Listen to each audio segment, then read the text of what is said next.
मंत्री ललन सिंह ने राबड़ी देवी पर बयान दिया था, जिसके बाद राबड़ी देवी ने भी पलटवार किया था। अब ललन सिंह ने अपने बयान पर सफाई दी है। उन्होंने कहा है कि महिलाओं के लिए अपमानजनक शब्द का उन्होंने कभी इस्तेमाल नहीं किया। ललन सिंह ने कहा कि बजट तकनीकी चीज है, ये बात राबड़ी देवी को समझ में नहीं आएगी। उन्होंने पूछा कि मुख्यमंत्री रहते हुए राबड़ी देवी ने महिला सशक्तिकरण के लिए आखिर क्या काम किया। राबड़ी देवी जी बिहार की मुख्यमंत्री भी रही हैं, तो हमारी माता जी और हमारी पत्नी तो बिहार की मुख्यमंत्री नहीं रही हैं और न उन्होंने कोई बजट पर प्रतिक्रिया दी है। तो हमने तो यही कहा ना कि बजट पर प्रतिक्रिया, उनको बजट क्या समझ में आएगा। तो या तो हमने गलत कहा है उनके हस्ताक्षर के बारे में, या जो भी कहा है वो हमने बिहार के मुख्यमंत्री, पूर्व मुख्यमंत्री के बारे में कहा है।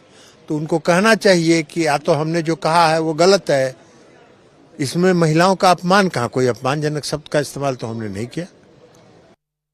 और देखिए, आज झारखंड में भी आज से मानसून सत्र शुरू होने जा रहा है। मानसून सत्र 6 दिनों तक चलेगा। 29 जुलाई को अनुपूरक बजट पेश किया जाएगा और इसके साथ ही 30 जुलाई को अनुपूरक बजट पर चर्चा की जाएगी। 31 जुलाई को प्रश्नकाल, राजकीय विधेयक और दूसरे राजकीय काम किए जाएंगे और ये सत्र 2 अगस्त तक चलने वाला है। यानी 6 दिनों तक ये मानसून सत्र झारखंड में चलने वाला है। हालांकि देखना होगा कि इस मानसून सत्र के दरमियान विपक्ष किस तरीके से सरकार को घेरता है और सरकार कैसे इसका जवाब देती है, क्योंकि इसको लेकर तैयारियां दोनों ही पक्षों की तरफ से कर भी ली गई हैं।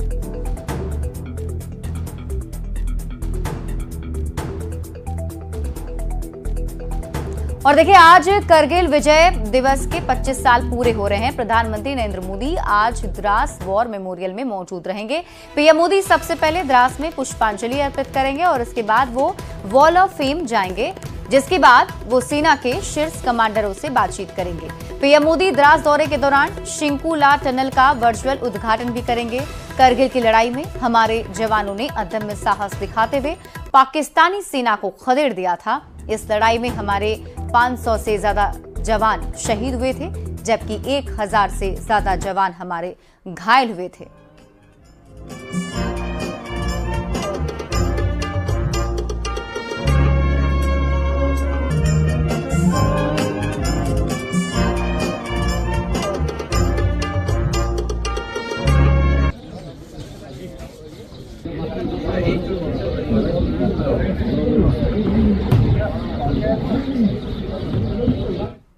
वहीं करगिल युद्ध के दौरान ऑपरेशन विजय के तहत 60 दिन तक चली जंग में बिहार रेजिमेंट के सैनिकों ने भी दुश्मनों के छक्के छुड़ा दिए थे।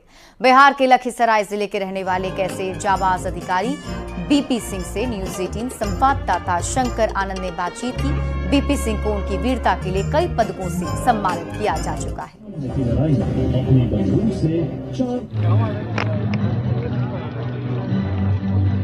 देश विजय दिवस मना रहा है। कारगिल युद्ध के 25 साल हो चुके हैं और जिस तरह से इस वक्त पर मैं कारगिल युद्ध स्मारक पे हूं और हमारे साथ में इस वक्त में सुविधा मेजर बीपी सिंह साहब हैं। सर, मैं जानना चाहता हूं, जिस वक्त में कारगिल युद्ध हुआ था वो वक्त जो है काफ़ी महत्वपूर्ण रहा। आज 25 साल पूरे हो गए हैं। उस युद्ध की जो घड़ी को आप याद करते हैं तो कैसे देखते हैं, और आपकी और आपकी टीम की जो भूमिका की बात करें बहुत ही महत्वपूर्ण है।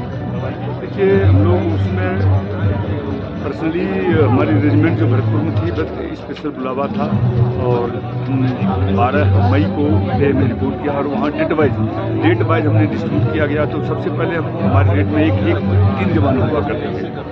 तो सबसे पहले हम तुर्तुक चले गए। तुर्तुक में 1 महीना रहा। उसके बाद जैसे जिस क्षेत्र में घटनाएं बढ़ती रहती थी, ईडी का वहाँ ज़्यादा वैल्यूशन होता था, वहाँ मांग होती थी, वहाँ मुझे भेजा जाता था। उसके बाद वहाँ से हनथांग आए, हनथांग से उसके बाद फिर तो मेन पॉइंट काक्सर सेक्टर में सडल पोस्ट पर भेजा गया। और उससे पहले जुलाई महीने में उसका पाकिस्तान के कैप्टन जो है सो अपने इंडिया में आकर के वापस चला गया था। उसमें ईडी थी नहीं। तो वहाँ पर जाकर के जब हमने पहुँचा तो हम Igla 1M missile, infra guided launch to air missile, जो कि सरफेस टू एयर मिसाइल है, बट हिस्ट्री में फर्स्ट टाइम सरफेस हमने करके दिखाया और हम कामयाब हुए।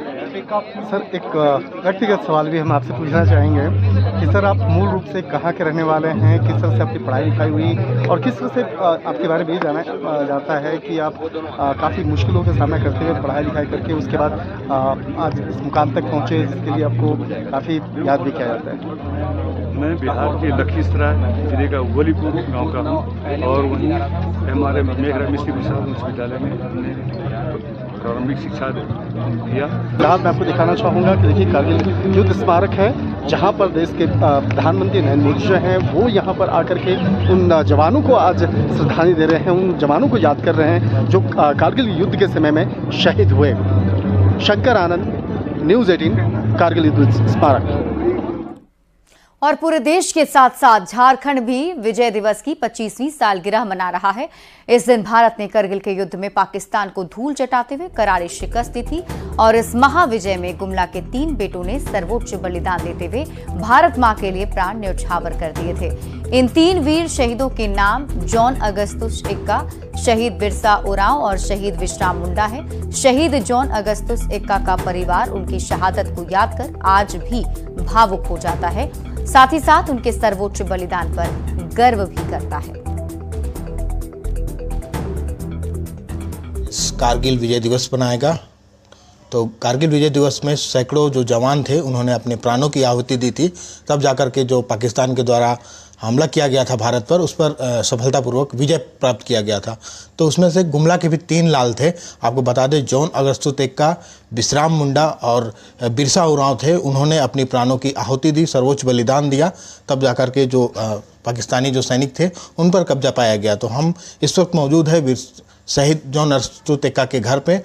मेरे पति जम्मू कश्मीर में 25 दिसंबर को शहीद हो गए। वे ड्यूटी समय ही अपना प्राणों का न्यौछावर कर दिए। मेरे